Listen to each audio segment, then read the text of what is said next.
Hey everybody, I am Brenzo, and I'm back, making a new series, and we're just going to get right into it. Before you ask, no, this is not my ship. I have not created something new without you guys knowing. Obviously, the purpose of me being here is to announce a new series. This is a Lightning Hoods craft. I believe this is, what is this? The Impotence. But anyway, we'll be using this as our one of our examples today. Anyway, before we get started, just some quick announcements. I have started doing Twitch streaming basically every weeknight where I'm just playing any game I want or any game people suggest. Sometimes I'll be playing From the Depths to build things, and I'll just be streaming for like 2 to 3 hours every night. Come hang out. My Twitch link is in the description. It'll be fun. Awesome. Also, I'm launching a Minecraft server, which is going to have a crap ton of mods. It's going to be insane. It's going to be like Tekkit and a whole bunch of other stuff. And it's going to be an experience. So I'm going to be launching that hopefully Saturday. I'll be announcing in my Discord. I'll be doing a big stream where I'm going to play that literally all day Saturday. So come hang out, join up. It's free. I'm going to have the installation instructions for all the mods. It'll be super simple. All you have to do is click a few buttons. And yeah, come hang out. So let's talk about what this series is about. Because obviously, I'm not making a video just to sit here and watch more combat testing or watch more tournaments. You guys are tired of that. I'm tired of that. It's been too damn long. So why do I have the Impotence here? Well, that's because the next series, I'm going to build a 1 million material cost hydrofoil. Of course, I'm going to do a 1 million tournament after when I'm done, just because it's fun. But I'm going to make a hydrofoil that costs 1 mil. And it'll be a big, beefy boy, and it's going to be as meta as I reasonably can get. Because I've never made a big hydrofoil, I've only ever made like test versions. But like, I've never made it a completed one like this thing. This thing is, whew, huge. And I'm trying to, like, as well as make that, I'm trying to figure out my style, because I'm having some ideas of where my style is going, so I just want to finalize it, because once I complete said hydrofoil, am making a brand new series after this series, where I'm just going to play the campaign, and I'm going to build a bunch of ships in the background, and then you'll see them later, and they'll just show up in the campaign, and we're going to play it through. Because I want to beat it on video or on stream or on whatever, and I think that would be super duper fun. So yeah, that's the goal here. We're building a 1 million mat hydrofoil. Obviously some play in that cost, but I'm going to try and keep it under. And after that, we'll be heading straight into the campaign with it.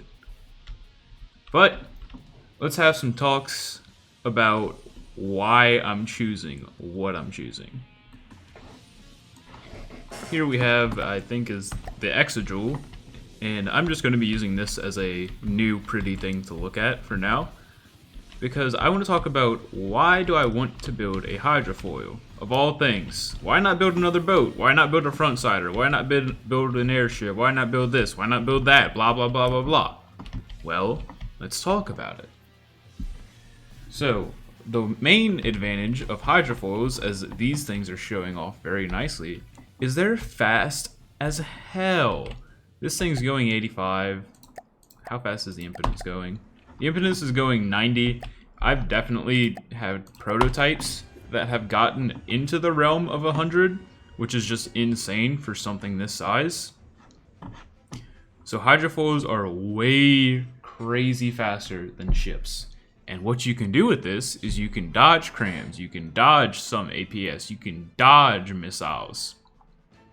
I'm sure if you really wanted to, you can make a hydrofoil jump out the water to dodge crams, and that would be pretty funny. Obviously, this does lead to a design issue. If your hydrofoils get chopped off, then you die. But this can be handled. You can just kind of cheese them into places, you know, and have them not be exposed. Like, these are exposed. So I'm going to be experimenting with that, figuring out what's the optimal place to put them so that I don't get instantly blown the hell up. So we'll see that. That'll be a learning process as we go through. Another advantage, and I don't know if this one uses said advantage, is hydrofoils can afford to be way more armored than... Okay, they just crashed. That's pretty awesome. I'm gonna unload one of you. That's awesome. Okay, I guess we're going back to the impotence. So hydrofoils have an amazing potential to be way more armored than ships, because when a hydrofoil doesn't rely on what is it? It doesn't rely on the water to give it buoyancy. A hydrofoil uses rudders, or hydrofoils obviously, to give it buoyancy, and that's kind of comes through the thrust, which with CJEs is really cheap. So you can really pack on the heavy armor if you use it wisely. Like, you can have meters on meters of heavy armor that you couldn't have in a ship because your ship would sink. And you can afford that in a hydrofoil. It's much easier. So like with the broadsiders who, you know, really need to have like good armoring around their turrets, you can afford HA, which kind of gives you that like front-sider advantage where front-siders can just spam heavy armor, something that broadsiders typically can't do because front-siders are in the air. They fly with freaking custom jets, and custom jets give you infinite power. So hydrofoils can kind of access some of that and become way more armored. And like I said, CJEs are crazy. They are so strong, they are so insane, they output so much power, and they do it for so cheap. I don't even know if this is a good CJE. I could not tell you. But where's your controller, mate? I'm trying to see what your efficiency is, but I don't know where to look for it. Whatever. Oh wait, I think I just saw it. CJs can output crazy like power per material. It's insane. I don't know what this one's is. I'm failing to find it because I'm kind of being a little stupid. Thrust per volume 920. I guess this one isn't outputting power. It's probably just outputting thrust. But anyway, they can just get crazy numbers. You can get CJEs up to like well over 900 ppm if you really want to. So with the hydrofoil, you can really abuse that because you can just have all your thrusts come from CJEs, which you don't need a lot of. This one has 4, and they're like kind of long, but they're not like horrendously long. We can see them here. Yeah, they're kind of long, but they don't need to be, you know, that armored because things don't really get hit in the back very often. But anyway, so all your thrusts can come from CJEs, which are crazy efficient. These are 16 mats a second per, which is like expensive, but like better than Steam. And you can devote all your other power generation simply to like packs or lasers. Excuse me. Or whatever else you need power for.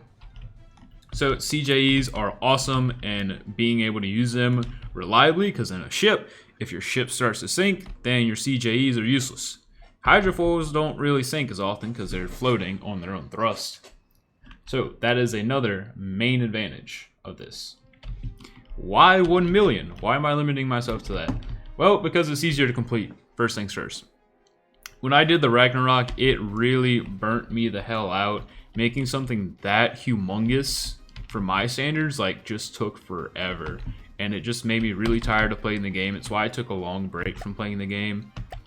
But something that's 1 mil, like that's maybe 3 weeks, 1 month of work if you like do it properly and you're what is it?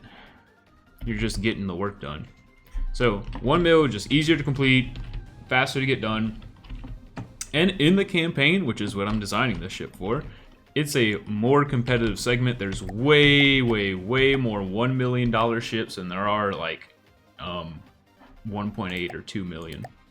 Like there's so many. Some